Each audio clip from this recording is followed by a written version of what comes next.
Magandang gabi sa inyong lahat. Isa na namang kwento ang inyong matutunghayan ngayong gabi. Umpisahan ko na ang aking kwento. Ang pamagat ng ating kwento ay ang puting bahay sa Cebu. Isang pangkaraniwang gabi ng lahat ng tao. Ngunit para kay Carlos, isa itong gabi ng puno ng misteryo at kababalaghan. Hindi pa mag-iisang linggo nang lumipat si Carlos at ang kanyang pamilya sa abandonadong bahay na iyon. Ayon sa kwento, ang malaking bahay na iyon ay itinayo para raw sa panahon ng Amerikano dito sa Pilipinas. Maraming mga kwentong nakakatakot ang nakabalot sa bahay na iyon. Kapag sumapit na ang gabi, wala na ang gustong gumala sa kalsada sa tapat ng puting bahay dahil marami na raw ang nakakita at nakakarinig ng isang batang nakaputi na umiiyak sa bahay na iyon.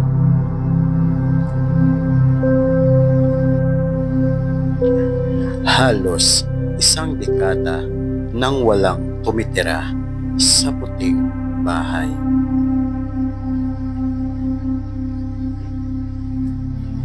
Ang bahay ay pinalilibutan ng malalaking puno at ang bahay ay nakakatakot tignan.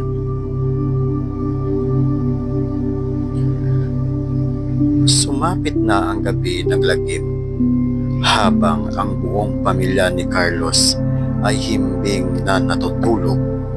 Si Carlos ay may naririnig na isang naglalaro na bata sa kanilang sala.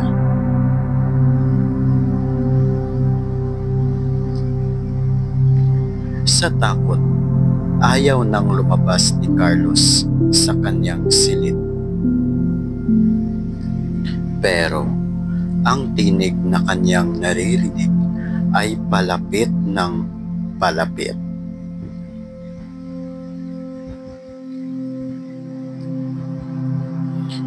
Naglakas loob si Carlo na tignan kung saan ba talaga galing ang tinig na iyon. Dahang-dahang binuksan ni Carlos ang pintuan ng kanyang kwarto.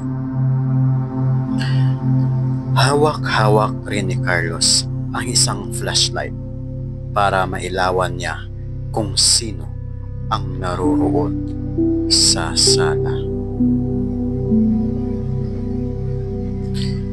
Inilawan ni Carlos ang sala, pero bigla na lang nawala ang tinig at wala siyang nakita. Bumalik na lang sa kanyang silid si Carlos at natulog, pero hindi pa rin mawala sa kanyang isipan ang kababalaghang iyon. Kinabukasan, nagkwento si Carlos sa kanyang ina na si Nanay Barbara. Inay, alam mo kagabi, mayroon akong narinig na ingay na nanggaling sa sala at ang ingay ay parang boses ng isang batang babae. Sabi ng kanyang inay, baka galing lang yun sa kabilang bahay o kaya guni-guni mo lang yun. Pero ang sabi ni Carlos, umalis na lang tayo rito, inay, at maghanap ng bagong bahay. Marami namang mura na paupahan yan. Huwag na lang tayong magtiis dito. Pero sabi ng kanyang inay. Sige, kapag sumapit na ang gabi, pakikinggan ko ang sinasabi mong ingay ng isang bata. Kapag meron, agad na aalis tayo.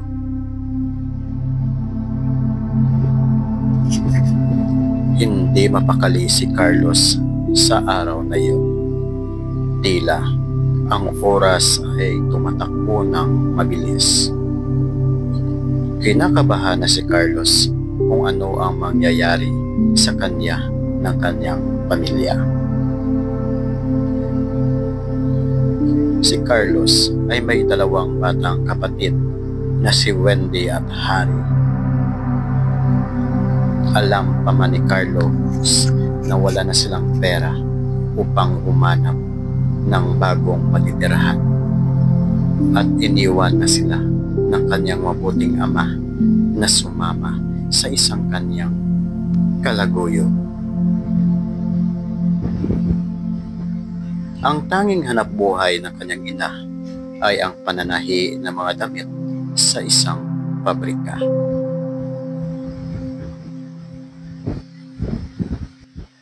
Si Carlos ay nasa second year high school sa isang pampublikong paaralan dito sa Cebu. Gusto niyang makatapos ng pag-aaral at maging isang doktor balang araw. Kaya nagsisikap siyang mag-aral ng mabuti. Gusto kasi niyang makakuha ng isang scholarship para sa kolehiyo. Maganda ang mga nakukuhang marka ni Carlos sa kanyang pag-aaral at lagi siyang honor student. Nilakasan na lang ni Carlos ang kanyang sarili upang hindi matakot sa mga narinig sa puting bahay. Kaya hindi na lang niya pinapansin ang mga ito. Ngunit wala pa rin nangyari, lalong kumagambala, hindi lang sa kanya, pati na rin sa kanyang pamilya. Ang batang nakaputi. Sumapit na naman ang gabi sa bahay na puti, habang ang buong pamilya ay sabay na kumakain sa kanilang hapunan. May malakas na hangin ang tila umihip sa sirado nilang bahay at nagsibukasan ang mga pinto at bintana ng buong bahay.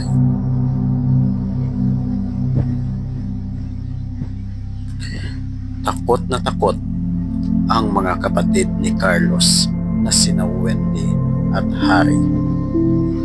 Tumakbo sila sa kanilang inay. Umiiyak ang mga bata, samantalang si Carlos hindi alam kung ano ang kanya gagawin. Patuloy ang kababalaghang nagaganap sa bahay na puti. Ang ilaw ng kanilang bahay ay laging patay-sindi, habang ang mga gamit nila ay gumagalaw. Biglang sumara ang pinto ng kanilang bahay at hindi makalabas sa kanilang bahay sina Carlos. Walang tigil ang mga nakakapanindig balahibong pangyayari na gaganap sa bahay na puti.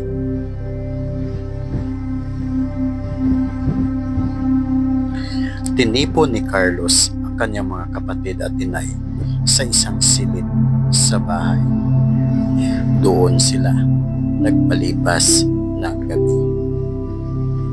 Kinabukasan, tumawag ng albularyo ang kanyang inay upang paalisin ang mga masasamang elemento at kaluluwa na nakatira sa buong bahay.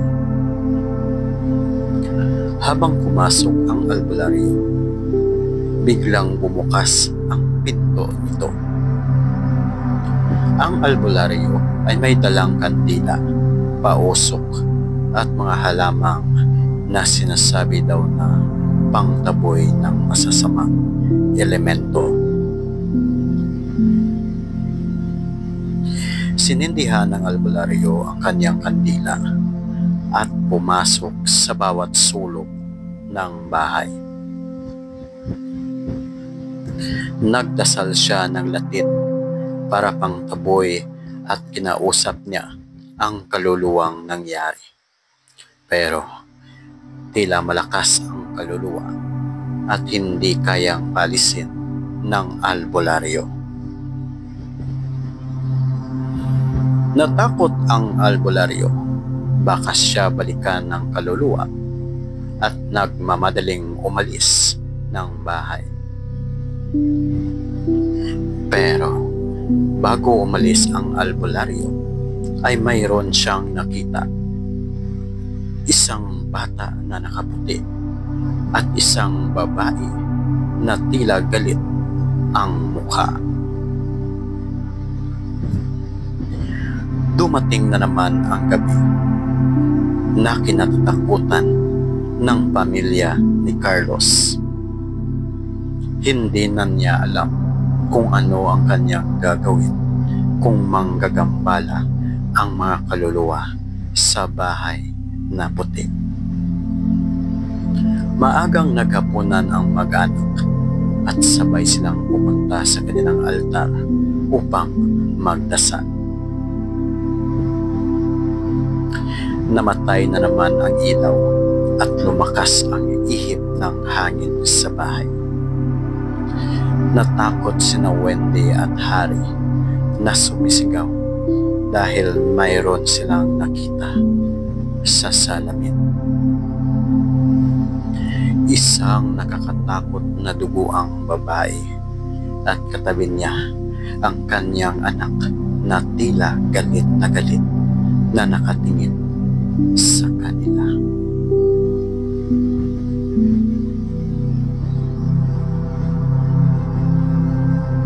Ano ba ang kailangan nyo?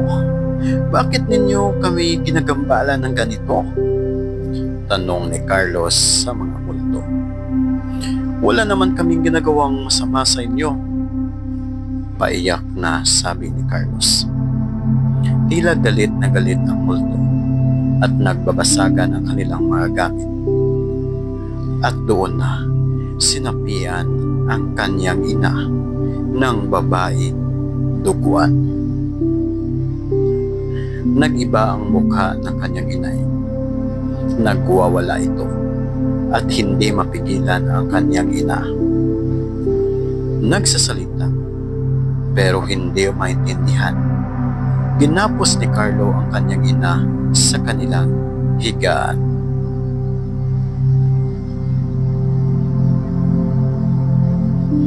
Pero tila malakas ito at hindi niya kayang pigilan. Sinasaktan ng kanyang ina ang kanyang sarili dahil sa sumasanib na multo nito. Tumawag ng tulong si Carlos sa kanyang kapitbahay at dumating ang mga tao sa kanilang bahay. Doon nila nadatnan ang ina ni Carlos na sinasampian ng masamang espiritu. Tinalian ng mga tao ang ina ni Carlos upang hindi makalabas at baka kung anong gawin sa sarili niya.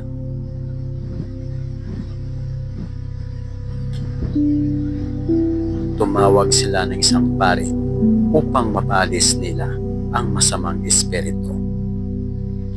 Dumating ang pare, dala-dala nito ang isang agwa bendita, isang Biblia at isang cross. Ang sabi ng pare sa kanila, magdasal kayo para hindi kayo madala sa masamang espiritu.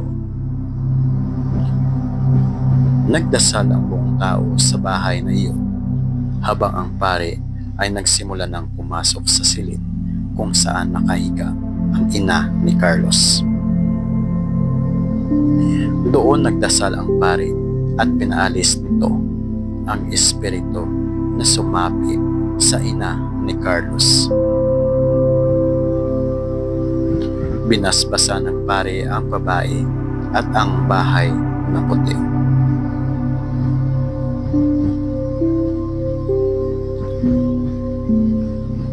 Bumalik sa dati ang ina ni Carlos at tila isang masamang panaginip lamang ang nangyari sa kanilang pamilya.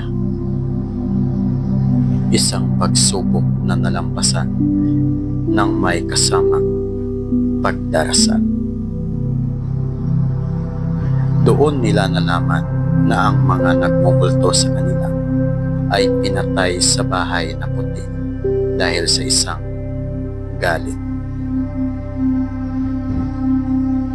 Inahasa raw ang babae at ang anak, kaya ito nagmumulto dahil naghahanap sila ng katarungan sa kanilang pagkamatay.